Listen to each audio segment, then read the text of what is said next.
Good morning. Today is August 2nd, 2024.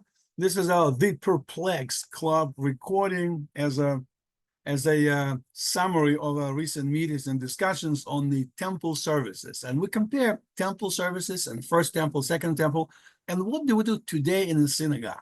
How closely it relates to that. People say our prayers, Shachrit prayers, Mariv prayers, Mincha prayers, all these prayers reflect essentially what's happening in the temple when the people are making sacrifices, morning Tamid.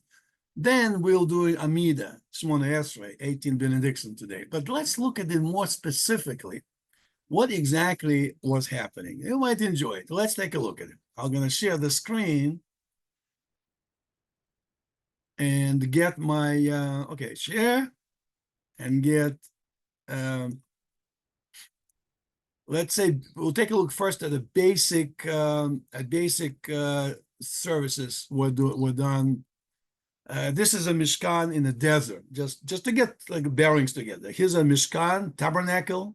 This is the ramp in which sacrifices, animal sacrifices were done. Inside the Mishkan were small altar, Mizbeach, in which incense was burned. Just a few pictures. This is how a Solomon temple looked like. And again, the ramp leading to the altar is heading north. That's a north direction. Then if you turn to the west, you walk inside the like a lobby to the temple. And then inside there's a holy. And the last section here is a holy of holies, Kodesh Kodeshim, where the ark was sitting and the commandments inside of that. The first temple commandments were inside. The second temple, they were missing, of course. And then if you look at the east, this is a yard where people would gather. That's also called the women's court. Although women were on the balconies all around here. That women were here. The guys will enter through the entrance gate here and stay here. And then the morning services were conducted. Animals were shechted, sacrificed in this area in front of the Mizbech. And then blood was sprinkled against an altar, and the whole procedure, depending if it's Shabbat, depending if it's a holiday. But we'll just cover the regular day, regular Tuesday morning, Tuesday Shachrit. Let's see, how was it? Let's take another picture. And just you walk inside the holy, not holy of holy, but holy. You see Kohanim walking there. There's a menorah. There's a table, panim with the breads. There's a you see Ketoret is going, smoke going straight up. This is Kohen. He is putting incense on the coals that he took from a main altar. And this is another Kohen. He's, let's say, cleaning menorah. And that's on Yom Kippur when he actually goes inside the Holy of Holies to put incense and other things. And that's the ark itself. That's location of the Temple Mount and the temple. And then a little bit geography, so you can stop the video and take a look at it for your interest. So, and this is, by the way, interesting. Today, if you look at the Mount Zion, then there's a Dome on the Rock, which is Islam, which Muslims use it as a main temple. Dome on the Rock and Al-Aqsa, 2 mosques. That's a number 3 holy sites for them. Mecca and Medina for them is 1 and 2. And then this is 3. And interesting, this temple, if you take it and just move it over, interestingly enough, if you look at the scale, most of the temple, maybe a yard missing a little bit, fits exactly between Dome on the Rocks and Al-Aqsa Mosque. Well, that's not exactly what it was. Nobody knows for sure what it was. The common belief is right where the Dome on the Rock, that's where sacrifice of Abraham of Isaac, Abraham was trying to make sacrifice of Isaac. That's what Adam Rishon, the first man, was created, born, or put into the being, so to speak. So Jews commonly believe that the third temple will come in this area, not between. And of course, if you just tell somebody, if you tell the Jews or Arabs, how about we'll just put the temple in between? So you guys, Muslims, can go to your Dome on the Rock or Al-Aqsa and then pray all you want, and we'll come to the temple. Well, it's not exactly where it was, but it's not too far. Halmera. So most Jews, especially very religious observers, no. It has to come exactly where it was. Very important. Well, I asked somebody, where in the Torah does it say that it has to come exactly where it was? Why not like 20 meters, a little bit off, so that for the sake of peace, most Jews, observant Jews, probably would not agree with to that. I think, unfortunately, most of the Muslims would not agree to that. And that's why we have, like Hashem, God looked down from the sky on us, from heaven, and say, you guys like kids, you can't get along. No, we have to be here. No, we have to be here, instead of trying to find a compromise. But that's another story. Let's take a look now at let me close this and open what was happening in the temple and what happened today. Let's see if I can make this smaller. How can I make this smaller? Here it is. Okay. Maybe that works. All right. Maybe too small, but anyway, so what you see here on the right, temple, it says Jewish spiritual connections through space and time. On the right-hand side, what happened in the temple days. The times are just approximate, just to make even numbers. And every day, every morning, it changes depending on the summer, winter, and time adjustment. But for the sake of simplicity, we use a time schedule that at 4 o'clock, Kohanim come to the temple and begin their services. And then all services end at 7. So from 4 to 7 in the morning, roughly speaking, services. So on the right, the Kohanim, that was going on in the Beit HaMikdash, first and second. On the left is what we're doing today. So what are the main points here? Dawn, where it's not, sun didn't come up yet, but you kind of begin to see. And if you read the Talmud, you can get all the details. Now I'm talking the general milestones, so to speak. Let's say at 4:30 is dawn. At 4 o'clock, Kohanim come to the temple. 4:30 is dawn. We're still sleeping. And then between 4:30 and 5, they do something, and we'll get to that. And then around 5:30, 5:15, 5:30, now people come to the synagogues. Let's say you live in Beersheba or in Haifa. You come there, and then Kohanim are actually doing something else over here. And then there's a sunrise. And optimum time, according to our tradition, optimal time to say Shema right before sunrise. And right after sunrise, we say 18 benedictions, Shmono Esrei or Amida. So we're stranding the sunrise right before sunrise, and very observant Vatikim will look at the clock and say, okay, it's 5:07, 5:08 now, saying Shema. And then blessing of Shema, and then Shema, and then after that, the Amida. Then services continuous, let's say, and from then on, things beginning to coincide. Until that point, it's not coinciding with the present days, but the stream of events, very similar what was in the temple and what was today, what it is today. And if you think about it, when you go to a synagogue in Atlanta or in New York, and whatever time you have, well, I guess you cannot do it outside of Israel because time in America is 7 hours different, so it's hard to synchronize. But in Israel, if you're sitting in Haifa, in Beersheba, in Tel Aviv, and you're praying in the morning, at some point, imagine the temple already in existence, temple came or before, and you're trying, as you do something, the same thing is happening in the temple in Jerusalem. That will be, I think, spiritually uplifting experience. So when the services end, and then here we're saying midday, and then mincha, afternoon prayers, then Arvit, evening prayers, and then at midnight, 1 o'clock, halachic midnight. This number is approximate, it says here, for the summer schedule. Okay, let's see, where's my note, summer schedule? What did I do? Was minus? Yeah, it says summer schedule, but you cannot read it now. Okay, so let me now go again. So let's see what happened. Kohanim come to the temple. Knock, knock, knock, open the door. One of the Kohanim goes up on the Mizbech altar. He takes a shovel of ash and deposits it right next to the altar. Miraculously, it disappears. Then Kohanim, then they remove the ash heap. In the Mizbech, in the middle of it was the ash pile. The fires themselves actually were a little bit to the right, the main fire, to the east, to the west, next to the Mizbech. To the left was a fire for the incense, and there was also to the left was an auxiliary fire in case the main fires come off. It's like a light of fire to do that. I don't show it now in the picture, but imagine the 3 fires going. In the middle is the ashes, Sometimes ashes were a huge mound, and every so often, when it's big, Kohanim in the morning then remove the ashes outside Jerusalem in a clean, holy place, as the Talmud says. Then they bring the log, and then if you look at the temple, there's a room where the logs, the wood, was stored. They go there, get the logs, I think 4, put them like this, crisscross, to make sure that it is nice burning. And then they light the logs. Now the fire is going. Then Kohanim going inside the holy, not holy of holies, inside of holies. They clean menorah, they clean the altar, the incense altar, and then they come out and they go to chamber of hewn stone. Eventually, that's where Sanhedrin would reside.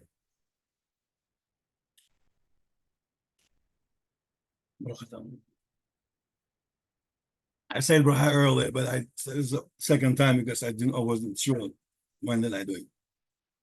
Okay, so Kohanim sitting there, and they basically in there, they are watching for the one guy goes on the roof and ask him, "Is it dawn?" And the guy says, "Yes." And then Kohanim, like the guy in charge, says, "Is a light is spreading all the way to Hebron, which is south of Jerusalem?" Yes. Once they know it, Kohanim run. They get the lamb, sacrificial lamb, which is in a chamber of the lambs. There are several lambs, just in case one is not kosher. They get the lamb and they shechter the lamb, and they take the blood. He has blood and then the whole procedure. And the versions in Talmud vary. Was it one Kohen doing? Was it a line of Kohanim passing it? Depends if it's a holiday or regular day. So they sprayed the blood on the northeast corner of the altar, and that was a procedure.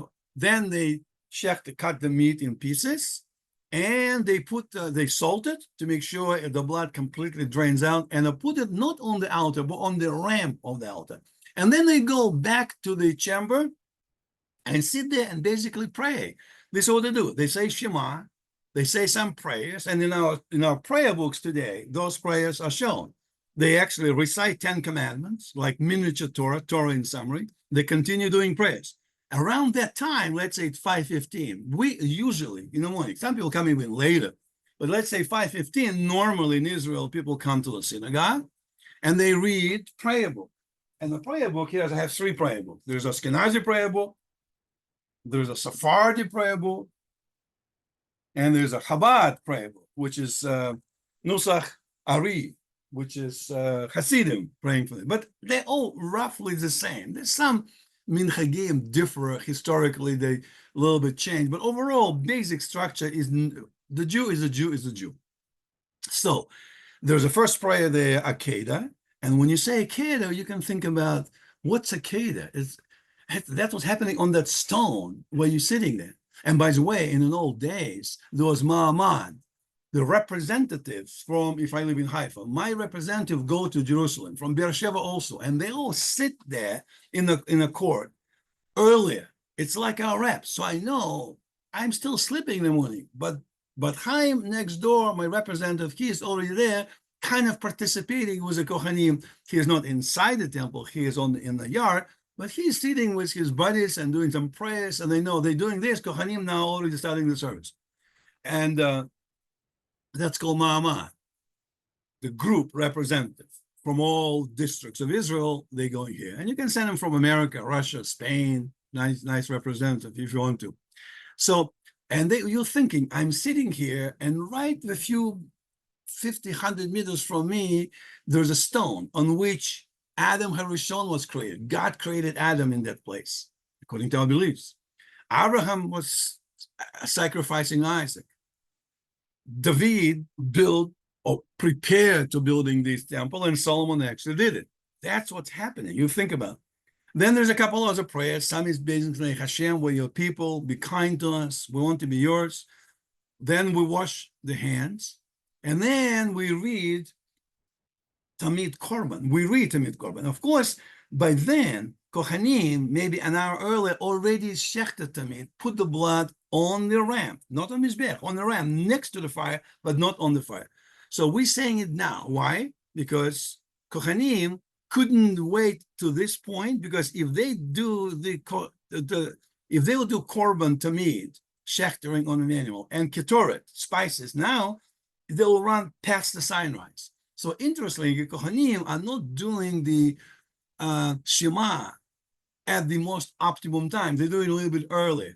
That's, you can say, well, we're doing today more optimum than Kohanim did in the first temple. Kind of strange to accept it, but that's a fact. Because when we say the prayer for Karbanot, it takes us, let's say, 2 minutes. Well, for them, it took maybe 15 or 20 minutes. So they had to fit into the schedule. That's why they had to start earlier, maybe an hour earlier, something. The number's approximate for simplicity of reading. But when we go to Ketoret, now we're in sync. So when we are reading Ketoret, this is what Kohanim are doing Ketoret. And they continue doing Ketoret past the sunrise. We will say Piskei Zimra, we say Ashrei, Ashrei, Ashrei V'techa, we say Mizmor LeDavid, we say Shirat Hayam, the song by the sea, we say Yishtabach, and then finally we're saying Shema, when Kohanim in the temple still continue Ketoret. Interesting. Then we'll begin Amida. Well, at that point, Kohanim will go to the ramp, take the meat. There's several pieces. I forgot, 8, 10 pieces. There's a picture of that. And they throw the meat into the fire. And as they do that, we're doing silent Amida. So imagine the Kohanim, like they throw the meat, and you're thinking, Hashem, please help me with this. Hashem, thank you for your blessings. Thank you for your support. So that is that's what 18 prayers, that's 18 benedictions, Shmona Esrei, is all about. It's all lined up. That's happening. And then when Chazan repeats Amida, during the repetition, Kohanim blessing us. They go ahead blessing Kohanim, blessed by Kohanim. In Israel, that happens every day. I think in America, Chutz Haaretz, it's done only on holidays, on major holidays, on it's a certain occasion, but not every day. And then after that, we do Vidui and Tachnun, our sins. Sephardi go al chet like this. We also Ashkenazis, we. I don't say we. Ashkenazi, Sephardi, it's all the same. Do al chet. We think about what we did bad to other people, how we violated some things. We're human. We fall. We're not perfect. So ask for forgiveness and not to do it again. That's what we're asking during the Vidui and Tachnun.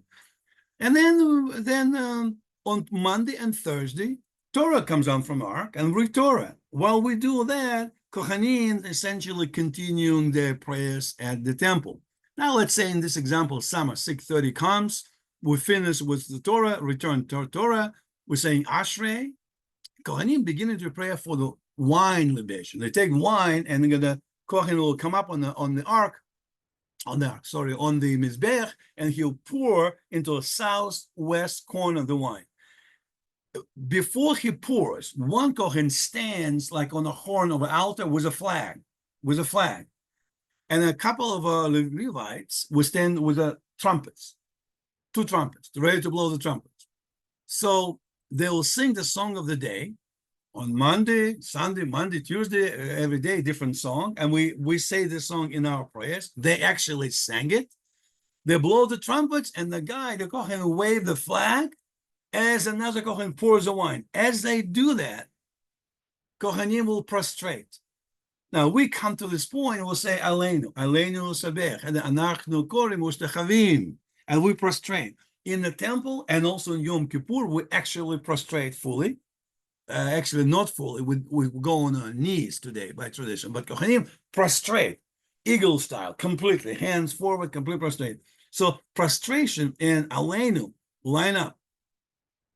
Service ends. After that, private korbanot. Now the guys who are sitting in the yard saying, what are you doing here? Well, I sinned, I brought the hat, I brought the lamb sacrificial. And what do you for? My son graduated from college, and I brought the sacrifice of whatever the sacrifice, or shlamim, peace offerings, because such a great occasion. Oh, my son got married, my daughter got engaged, so I have some great occasion. So I have my lamb here, I have this and this and this. And the Kohen comes in and says, okay, what do you have for? Here's your receipt, where's your animal, check your shit, put the stamp, and so all that is going on, let's say from 8 to 11 in the morning. Well, equivalent today, after the services, some people have to go to work. They work early, but some people stay and study the Torah. Study Talmud, a rabbi's class. But for an hour after the services, stick around. So if your work begins at 9 o'clock in the morning, you probably service ends at 7 until 7:30, 8 o'clock. You can study a little Torah, so Torah study, and then you go to work over here. And Kahanim now finishing everything. Now that's also a busy time for them. There's a lot of animals, especially on holiday. That's a production going. Halachic midday at, let's say, 1 o'clock in this example. And then comes in Mincha. And Mincha, again, Kohanim come do not entire things to that extent as in Shachar, a little bit shorter service, but they do Korban, the second Tamid, and they do Ketoret, again, ignite the spices, and the spices burn. I don't think they clean the altars at this time. This is just spices. They will clean only first time in the morning, but they'll light them up, and this is Ketoret will come up. And then our Vit comes in, okay, and we probably at 1:30, 2 o'clock at lunchtime at work will do it. Or nowadays, sometimes people sometimes don't do it at work, but they come home at 5 o'clock, 5:30, 6 o'clock. Before the sunset, they rush to synagogue and they will do mincha and then a little drash, a little Torah discussion and Arvit. So when you come home from work, if you're driving 20 minutes from work or half an hour from work to home, you don't want to say mincha and then go back to work and go home. So you do it mincha, then a little interruption and then Arvit. But traditionally, mincha is a midday. It's called milka gadola because it's more time between mincha and Arvit. Or milka katana we're doing today, some of us, that we're already home, the synagogue right across the street. Once already get there, I want to get done with mincha and Arvit at the same time, so to speak. Let's say 8 o'clock after sunset. So between mincha and Arvit, sunset happens. And then we say Arvit, which is basically Shema, some prayers in the beginning, some Shema, Amida, Shemona Esrei, and then we finish. And then, of course, the fire in the meantime burns all the time at the temple. And then 1 o'clock, midnight, traditionally, some people learn Zohar, Kabbalah. Midnight supposed to be very auspicious time to do this esoteric learning of Kabbalah. So that's basically interesting breakdown. So and that's what I'm thinking. If the next time you go to the synagogue and as you pray and maybe print the chart, and I think it's a significant emotional attachment. You will say when we do Akedah, when we are reading about ashes and Tamid Korban and Ketorah, you think that same time Kohanim already done Korban. They already sprayed the blood. And now they're praying, they're saying 10 commandments. And once they go to do Ketoret service, they go inside there. And the whole procedure, it's a Mesechta Tamid. It's very good. It's my favorite. If you open, it's not a big one, just a few pages. If you read, it shows, and then Midot, Tamid and Midot usually together next to each other. Midot shows all the diagrams of the temple, dimensions, visuals. So if you're an engineer like me, you like to put it all, kind of shelf it all up to know exactly timing and all that. So that's happening. And then when you go and stand and pray, when you fully now close your eyes and you're praying to God, that is where the meat is, bro. So the meat, it's like we're throwing our prayers to Hashem. Kohanim throwing the meat of sacrificing animals. So you find significance in that.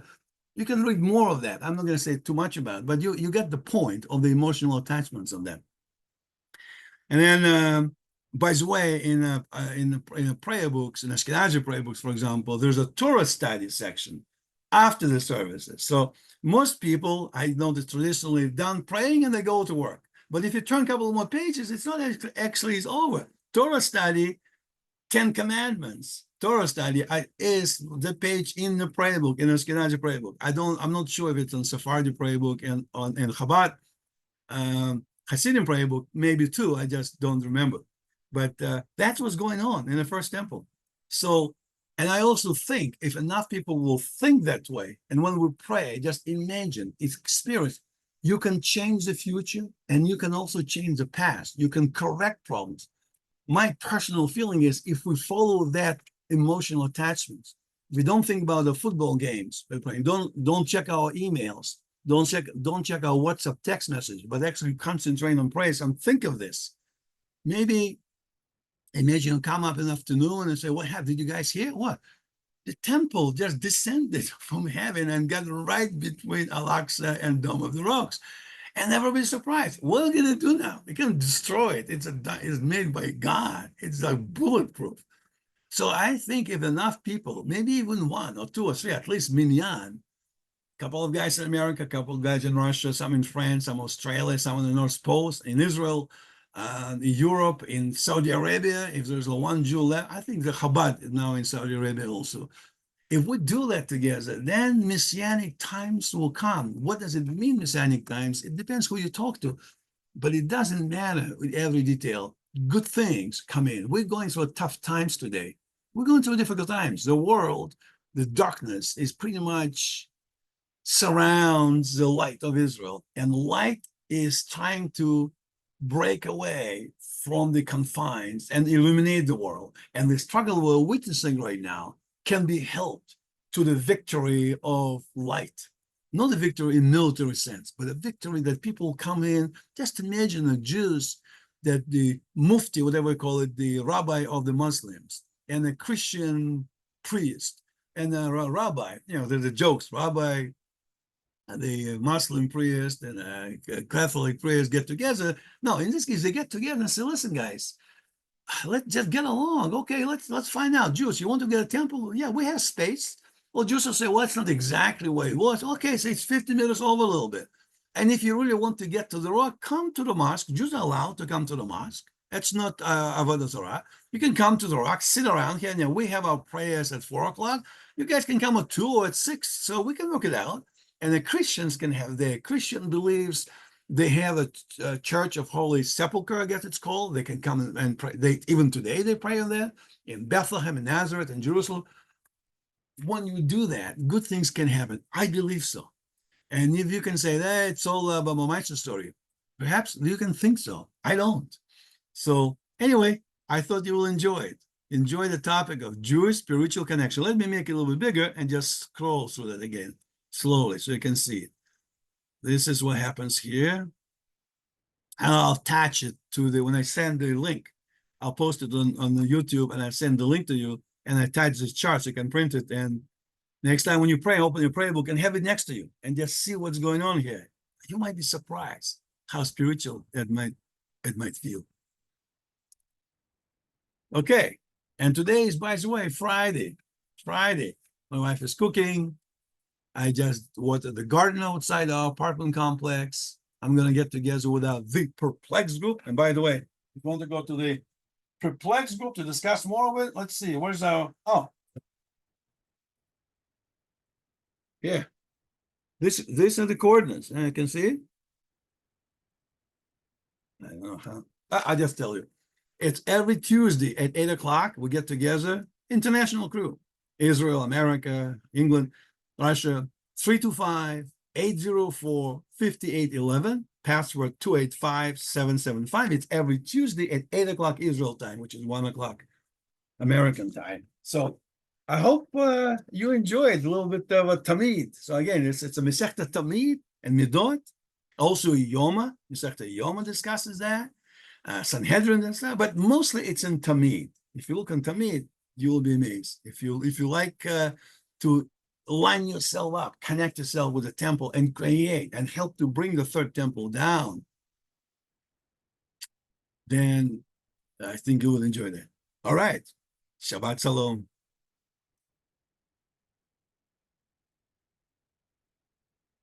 Shabbat Shalom.